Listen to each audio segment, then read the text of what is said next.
Hello, everybody, and welcome back to Madmen with the Box live today. Hi, I'm Pixel. If you look over there, there's Chris, or there, it's hard to tell. And if you look down there, it's Joe of the Corallos. It's true. You know, if you don't update that intro soon, people are going to start saying like, wow, congratulations on the weight loss, and you got so old.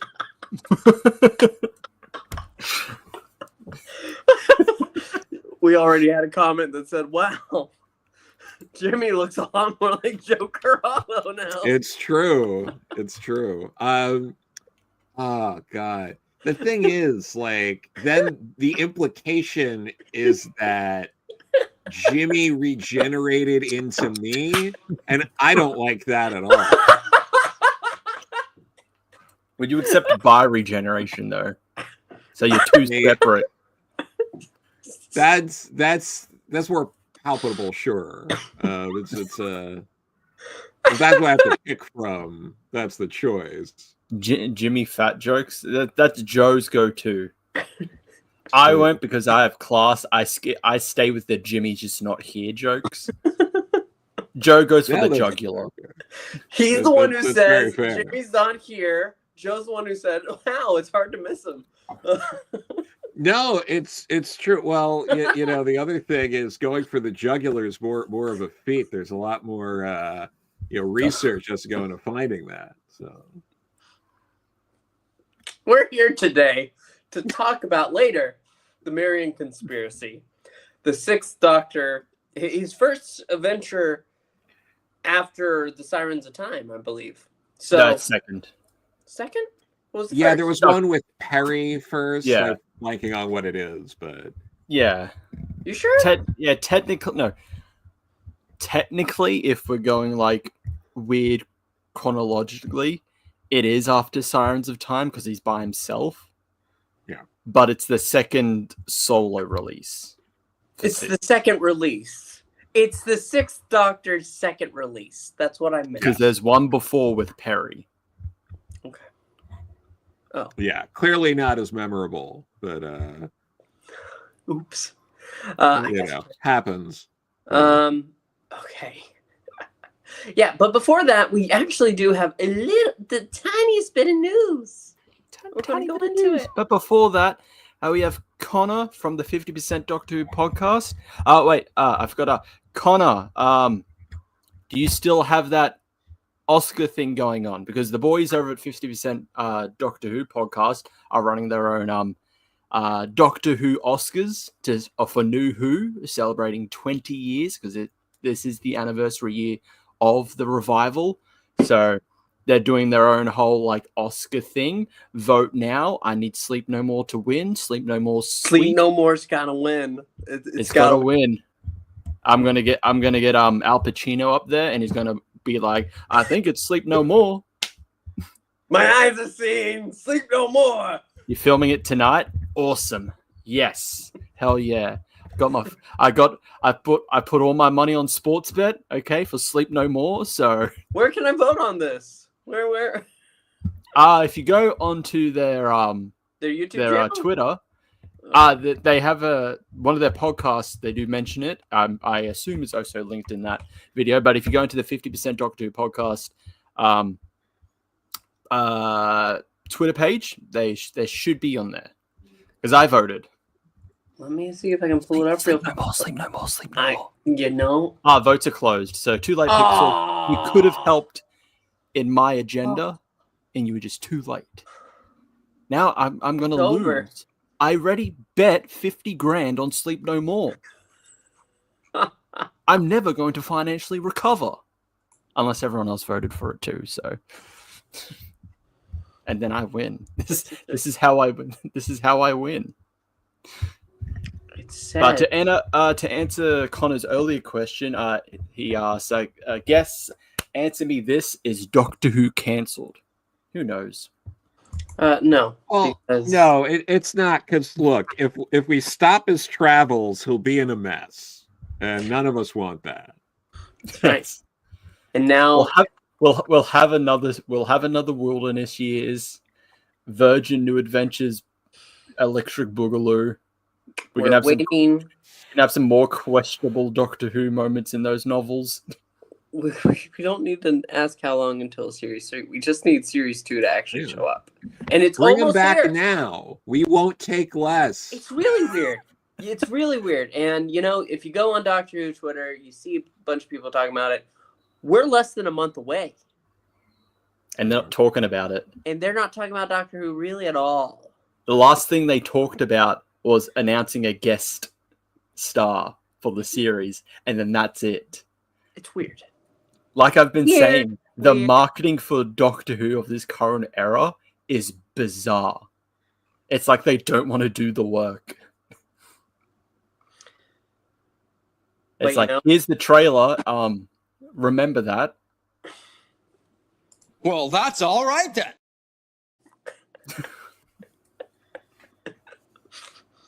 That's all right then. That's all right then. I don't know what's the whoever's running the Doctor Who Twitter. Maybe they're on break and they just didn't tell anyone. Maybe. I don't think it'd make a difference. But speaking of Series 2, we have a new photo. And we have basically an emoji bot just staring it down. Just bulked. It got onto that it started doing the arm emojis, the swollen arm emojis. This is the swollen arm emoji. Feel bad yet? Yeah, so we got some new promo pics for the upcoming series. Looking good. But as I mentioned earlier, it's the 20th anniversary of New Who. You know, 20 years ago, Russell did the impossible and he brought it back. He brought back Doctor Who. We can blame him for that. He brought it back. Radio Times to celebrate this has various different covers of each of the main Doctors from 9 to 15 with an exception. Yes, that's right. Notice this. 9, 10, 11, 12, 13, 15. David Tennant erasure before our very eyes. I can't believe they got... He's the only reason I'm watching this show, guys. I have a sonic screwdriver and everything. How dare you? Yeah, he's got every variation because he's an idiot. I'm glad that Radio Times needs to also play the variant cover game to sell copies. So yes, they're from they've learned from the Marvel School of Business.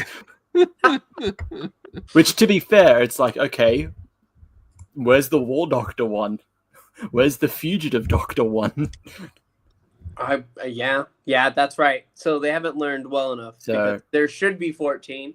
There should be Fugitive and War, and there should also be 10-2 with Rose. There you go. No.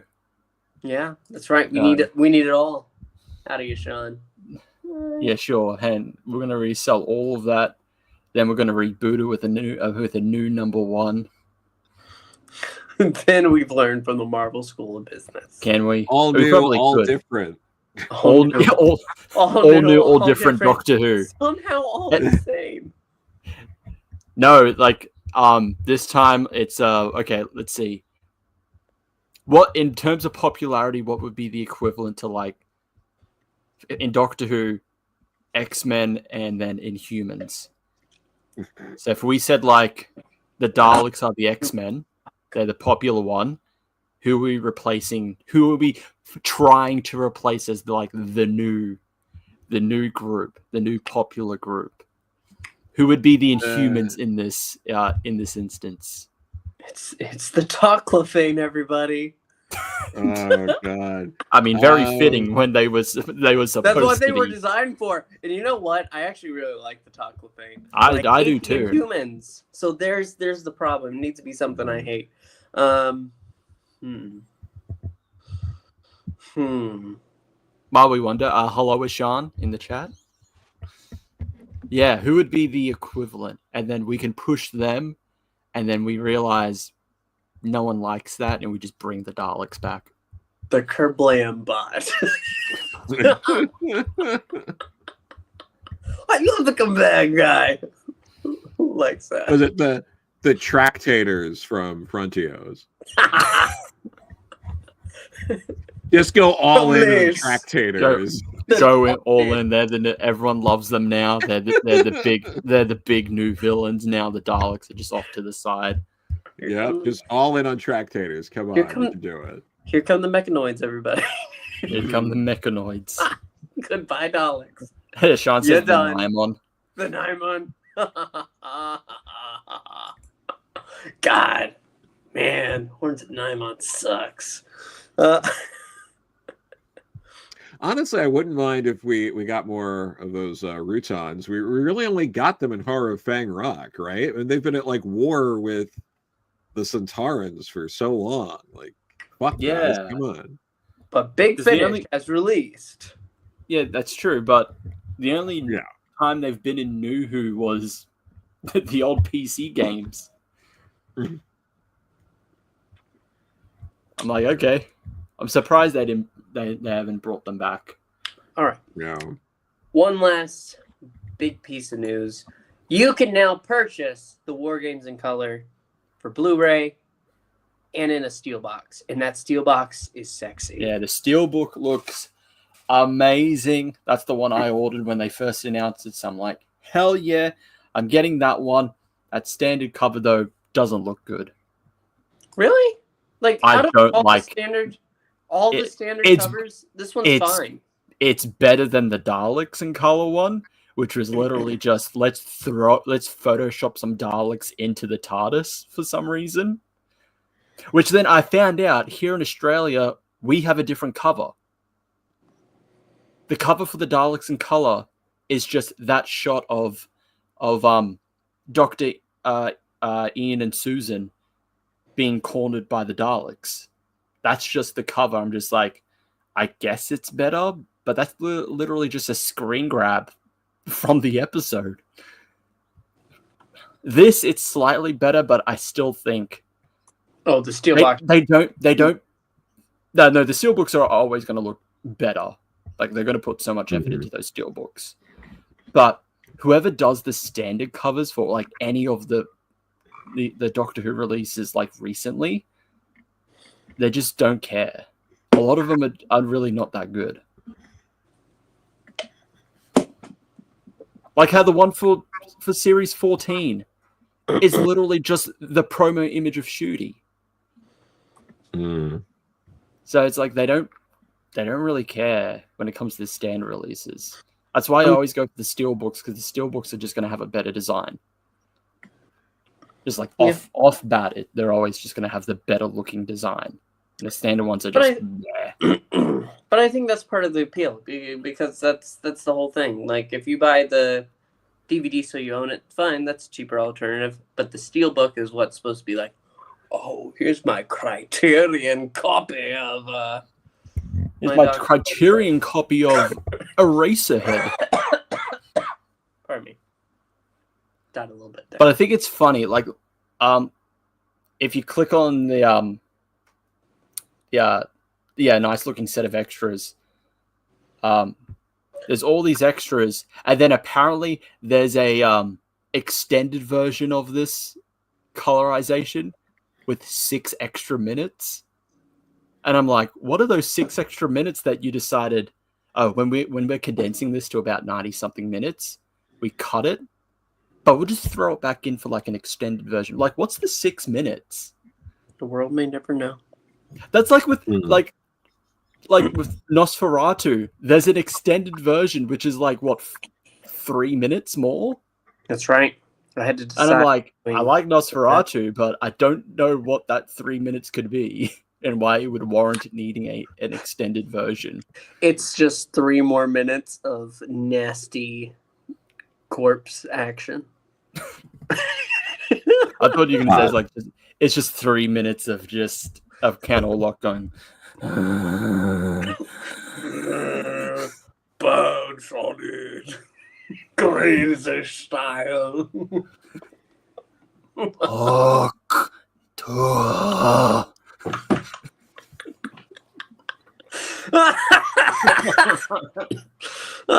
Why do we We're do Bell done. again? I'm trying to remember. We felt like we used to have important things to say, but Yeah, this is what happens when we become mad. But no, it's good. And also, the Savages, which I kind of forgot was coming out. Like my copy's on the way, so I'm like, oh yeah, that's right. The Savages was also got a animated release. happening. I forgot. Yeah, I literally forgot about the Savages had a release as well. Wow. Because I mean, I'm gonna be honest. If it's like the Savages, the war game, and it's like the war game's the more iconic story, I would say. It's the more notable story of the two. It's probably the one that got the most kind of press and talk about. But you know, a copy of the Savages is on the way, I guess. Okay, that's cool. No, it's not, Pixel. Stop trying to be a yes man. Speaking of savage things, let's talk about Mary, Queen of Scots. Ouch. All the Mary stands are like downvoting you right now. The 1/6 Doctor is gonna be we're not Team Evelyn here. Evelyn hated her. Don't you forget, we're all the results of Britain trying to expand their empire. We all naturally hate them. That's true. That's true. Okay, we're not siding with anyone in the royal family. Okay, true. even though most of them are pests of various kinds, just on the principle of our origins are tied to their colonizations, we just hate them on principle. But no, the Marian Conspiracy. So this is the 6th story in Big Finish's monthly main range. It was written by Jacqueline Rayner and featuring Colin Baker as the 6th Doctor, and introduces Maggie Stables as the first original audio, first companion original to audio, Evelyn Smythe. So the Marian Conspiracy show, the story of it is the tracking a nexus point in time, the Doctor meets Dr. Evelyn Smythe, a history lecturer whose own history seems to be rapidly vanishing. The Doctor must travel back to Tudor times to stabilize the nexus, save Evelyn's life, but there he meets the Queen of England and must use all his skills of diplomacy to avoid ending up on the headman's block. Yeah. I'm actually surprised how kind of short this was. Like that for that early stuff. Because I've listened to this once before, and then coming back to it, I'm like, I'm definitely gonna have to reserve maybe upwards of 3 hours for this. And it's only a little over an hour and a half, so I'm actually kind of surprised at how short it was and how I forgot. But Joe, I guess we'll start off with you. Sure. No, I really like this one. This also, I think, this is the first Big Finish to have an original continuing companion, right? Because the Doctors all had, it was all returning companions otherwise. But and do we know exactly why? Is that why something they wanted to do, or was Mel not available, or maybe they just wanted to do something different? Yeah.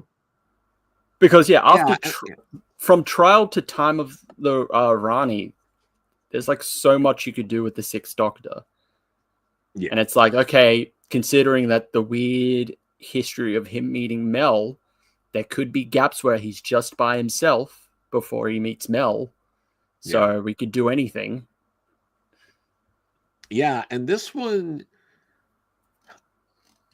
this like mostly works for me. Like I have a couple of gripes, but they're minor overall. But like what I love about this story is it really is, God, it's like the first Doctor Who in arguably what, since like Highlander, that's like a traditional historical that doesn't have any real supernatural or alien stuff going on. I feel like all of them after Highlander had like something. There was, you know, aliens or some sort of thing going on. So this really stands out, I think, in a lot of ways. For that. She's a great companion. Again, just a lot of the firsts here, like actually having an older companion that's, you know, wanting to stick with the Doctor. There's like, I mean, like the twist and all of that isn't that hard to figure out. Like there aren't really a lot of surprises in this one. But that also kind of feels like the older historical Doctor Who. They would typically do kind of similar things where it's like you more or less know how the story is going to end, but it's like a fun ride. My biggest complaint with this story is it didn't need the Back to the Future aspect of it. Like it really did not at all need the half of my family tree is disappearing, and oh, if we don't solve this, it's going to, you know, erase me as like a person. So we got to like, there's enough to this story that it's like it feels like an unnecessary extra layer. It would have been just as simple for her to kind of like figure out that he's like a Time Lord, or that he has this sort of thing and is asking, you know, him to like prove it or whatever, or they're like having a bit of a pissing contest, and she goes like, well, I always wanted to go to this, you know, time in history, or like, you know, like, or like I have relatives that go back to this time, I want to meet them, or something like that. Like it didn't need that aspect. I think it muddies the story and makes it a little more complicated than it has to be, because the stakes are already there. Like they're getting involved in a historical event. It doesn't need the extra layer. I think all the stakes are high for the story anyway. People's lives are already on the line. The fact that they're getting involved in a historical event, and the fact that they can somehow manipulate that all of those stakes are already there, which like we're just being introduced to her. So like there are higher level stakes at play than the like erasing of her sort of family lines. So like I think that aspect doesn't completely work for me, but otherwise I think it's a really great story. Yeah, I'm trying to remember what's the starting event. Why is she a Nexus point? What happened? That Because her history is changing. It's a weird sci-fi thing so where are it's they? like I know, like it seems like history is changing, and so they have to go back to essentially establish history. but It's the weird thing where it's like, oh, this had to happen because we were there, because we knew that it was changing. yeah. See, that doesn't really. It's typical convoluted like. Yeah, that's the problem, because it's like if there was some form of starting incident, and you know, actually, I complained about Rosa because they tried to force something like that into it, but here it's an element that is kind of just muddying it. Evelyn and the Doctor already they have this chemistry right off the bat that.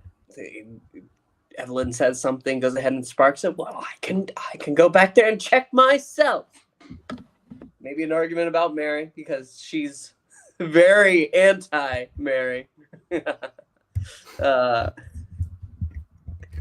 It's just great. I don't. When I listen to the story, all I can think of is the crappy CW television show rating.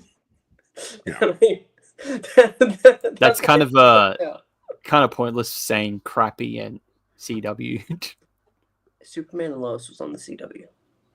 They I did one good thing. I don't care. It's a good show, but I try to forget that it's CW. We tried, but you know what? Stargirl was on there too, and it was good. That's two good things. It's two good things. Anyway, yeah, no. Yeah. So that was just it was humorous for me. The whole thing. The historical aspect of it is really just, it's fun. This whole story is fun. She goes ahead and introduces Coco to the peasants. They're all astounded. Well, maybe it's not good for you, but it's fun for me. I'll take another cup. Hello to Gevain. And you do kind of feel bad at the end because you do have Mary after. Is the doctor still here? No, he's gone. Oh, doctor. She really does admire his counsel. Wants him as a guiding force. Even though she's insane. Gevain! Hello. Do you have thoughts on the conspiracy? The Marian Conspiracy? I liked it. I liked it a lot. I thought it was. I only had to listen to it once. It was pretty easy to follow the story. Even Smythe or Smith is that, if that's the name of the companion, thought she was very engaging. I liked the character. I liked the scenario, the situation she found herself in. Probably in some ways a little too eager to jump into the TARDIS and fly away, but I think in some cases that was a good thing. I think there's maybe a little bit not believable, but overall, I had read somewhere that if you were looking for an intro to like Big Finish Doctor Who's, this was one to recommend to people, and I think that was correct. The story was enjoyable. And right now, it's like I don't know what happened on the television side of this, but 6 does all right when it comes to Big Finish. It's like it's literally a second life. So I thought it was really good. I enjoyed it. I actually plan on listening to it one more time this weekend. And I don't know what was said so far, but for me, if you haven't listened to a Doctor Who Big Finish, this is definitely a good one to start with. But this was one of my favorites, so I enjoyed it a lot. Yep. Chris, that leaves you. Go ahead. Give us your opinions. To follow up on Joe's point about it being very like Back to the Future-esque. I find it weird that moment when Reverend Thomas says, "Hey, Queen Mary, you know that new sound you've been looking for? Listen to this." But no, yeah, I like the Marian Conspiracy, and I do like it's kind of, even with still the sci-fi tropes, it deviating away from what you would typically think a Doctor Who story is like nowadays or during that time. Kind of going back to the whole like classic Who of where this is also a history lesson. Like we're going back to the past and we're actually teaching people. So yeah, going back to that during the time of Queen Mary, I'm going to be honest, mainly because maybe it's just my innate Australian hatred of the British. Don't know who Queen Mary is, so even then, knowing about her now, it seems like she's like I don't think I'd like her. But no, I really like the story. It of course introduces Evelyn, one of Six's best companions. Mm-hmm. I think she's a great addition, and how she plays off against Six. So Yep. I do it, and it's a really good departure of like companions of that time where she's a much older person. Yep. She's a much more mature, like older person traveling with the Doctor, and I kind of like that dynamic. I wish they varied more. You know, no more modern young companions. Stop it. Give me older companions. Give me multiple different companions that work together. Give me an alien companion. Give me a robot bird. Anything that is He's a ready modern companion. for Chameleon to come back. Bring Chameleon back. We can make him work. We have the technology now. We have the better suit actors and suit designs now. But no, yeah. Overall, I enjoyed it the first time, and I still enjoyed it the second time re-listening to this.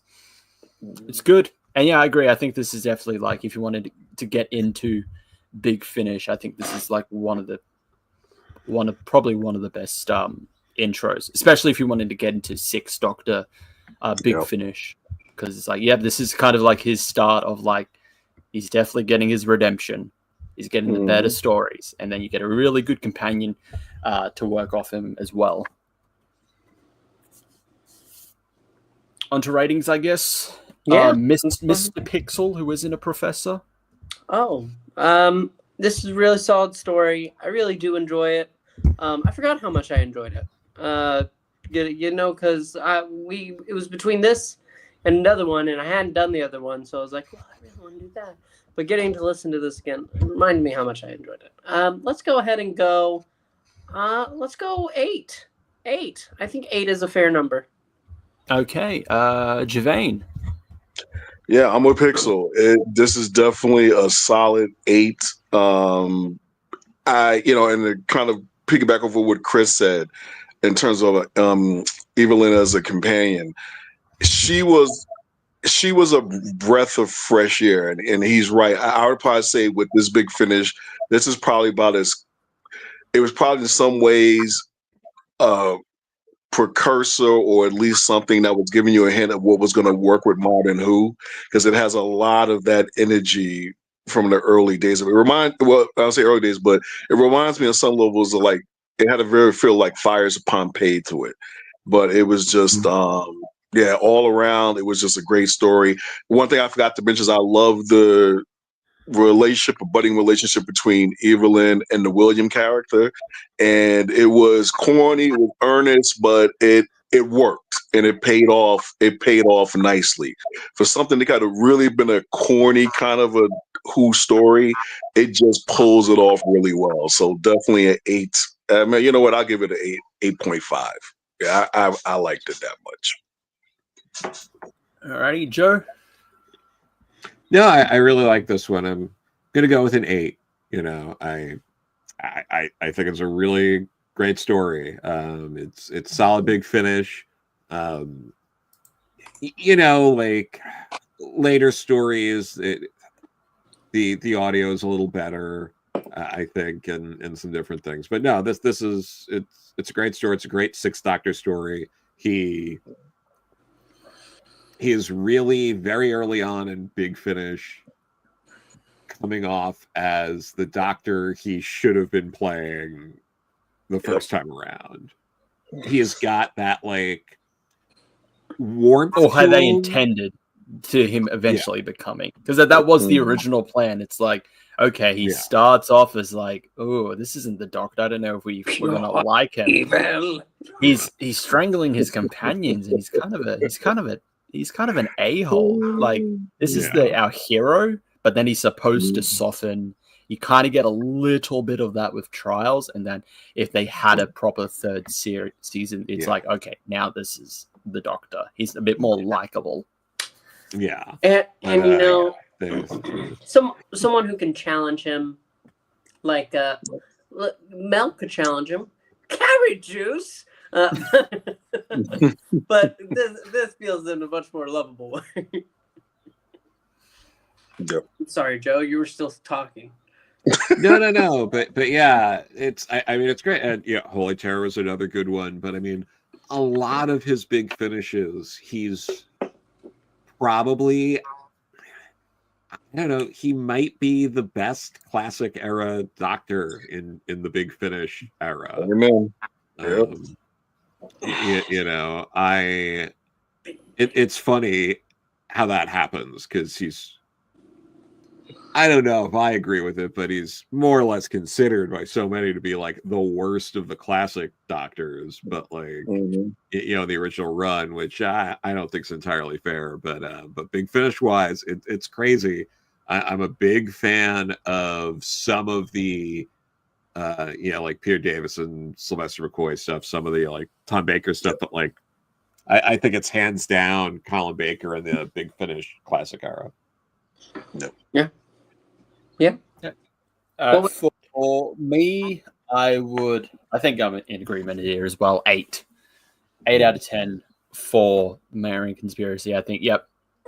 I feel like this probably should have been his first Big Finish release, because I cannot tell you anything about the one before that with Perry. Whispers of Terror, I think it was called.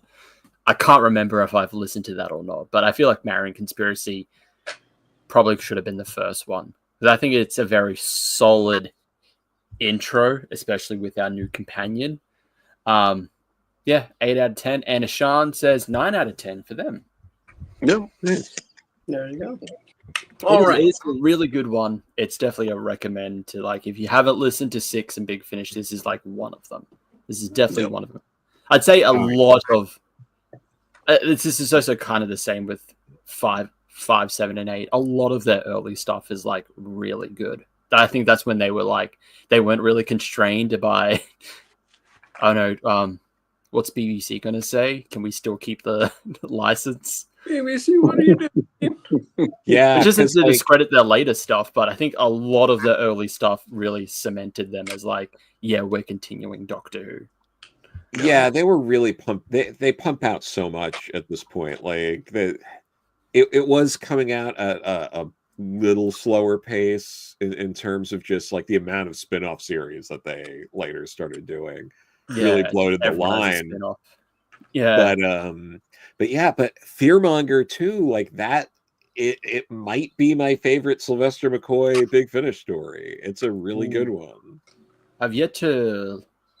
I think I haven't listened to that one, but I do. I have read his stuff with Kate Allman, and I really like them because they did Vampire Science, which is the second 8th Doctor book, and I'm like, why wasn't this the first one? Because the first one was 8 Doctors, and that was by Terrence Dicks, and I'm like, it's not bad, but this is like meh.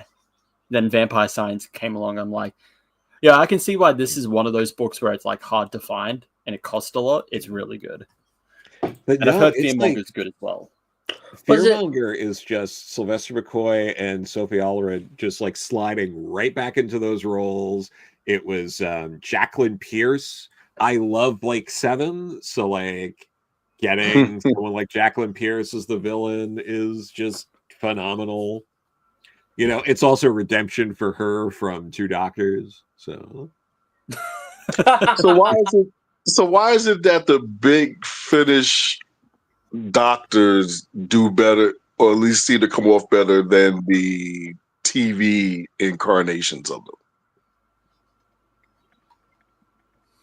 I feel like they're not as constrained by. I'd say one, it's like we've had this whole history of the show and with different writers, and that the writers they've brought in to do Big Finish have done Doctor Who in some way or another. A lot of the writers they brought on were writers of the books that continued Doctor Who after the show was cancelled. So obviously you have people that are experienced writing these characters. And I feel like it was also not as constrained by, like, I'd say not really TV limitations, but like, especially during the later end of the JNT era, being constrained by the fact that the BBC wanted it dead. Yeah. Oh, and put a lot of restrictions to like kowtow to like Mary Whitehouse and like that group. But as the Doctor doesn't die, Yes. he narrates. And given that, like, yeah, there's no show, so essentially, as long as they didn't do anything too bad, that would cost them the license. They could essentially do what they wanted. They wanted. They essentially had free reign, kind of, to And then explore Doctor anything. back. Yeah, because I was surprised at the pacing of this one, because I thought all the cliffhangers actually were pretty good. And in terms of episode, like, it's something that on one hand it felt like a story that could be really, it comes up to the edge of almost being like corny and predictable, but corny and predictable in a way that's just really entertaining. It's just like, it just doesn't, like, it's kind of like what you're saying. It's just, it doesn't feel like it's being constrained. It's like they're just doing what they want to do, and they know how to do it. So I thought, like, just the cliffhangers. A lot of times with some of these, with the cliffhangers, it's just like that's where you end on. Especially like watching the TV ones, it was like that. Really, that's what's supposed to get me to tune in next time. And then this one, especially the first two cliffhangers of this, I was like, okay, that. Even the resolutions were fairly to the point, but they made sense. It just really worked on a whole bunch of levels. So yeah, I'm just really, I don't think I've listened to too many of the 7 Big Finish ones, and I'm a big 7 fan. So I'm looking forward to, doing some of those. Yeah. Yeah. Fearmonger. It's so good. Okay, I'm on it. As long as I never have to do Rapture again. Didn't like it. Really hate Rapture. Come on. Really didn't like it. I think it You didn't really like sucked. Ace's secret brother? No. And they're partying it up? Yeah, I hated the party. I hated the Ibiza? music. Yeah, no. Not at all. Hey, they're not always perfect, okay? Sucked. They're not. Anyway. You're not going to have every perfect episode. Looks at Necromantia. Anyway, that's our show. We ask you to please like and comment and subscribe. It does help out the channel. We'll be back next week for more Doctor Who. Can you believe it? And pretty soon, we're going to have new Doctor Who. Can you believe that? 3 weeks. What's the date? April. It's April 12th. So 3 weeks. April 12th. Yeah, that's the 3. Yeah, 3 weeks we'll have new Doctor Who. And I get to watch it at a reasonable time. Wednesday. Eat shit, British. We get it at I get it at a reasonable time. I don't know about you. I think Pixel said it's about 3 in the morning for him. 3 in the morning for me. 3 in the morning. Yep. I get it at a reasonable time. But all the British complained about. Oh no, I have work. You know what? I would love to have the privilege of being able to go ahead and wake myself up early, throw on Doctor Who before going to work, and then, having the day with, oh my gosh, that episode is on my mind all day.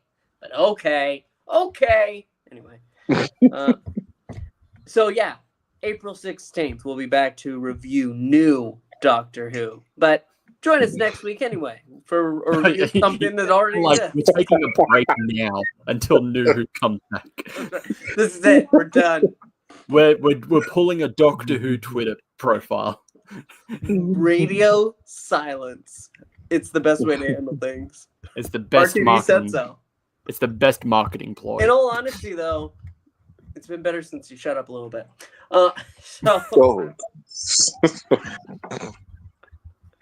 That's our show. We'll see you next week to talk more Doctor Who. Thank you so much for watching. Bye-bye.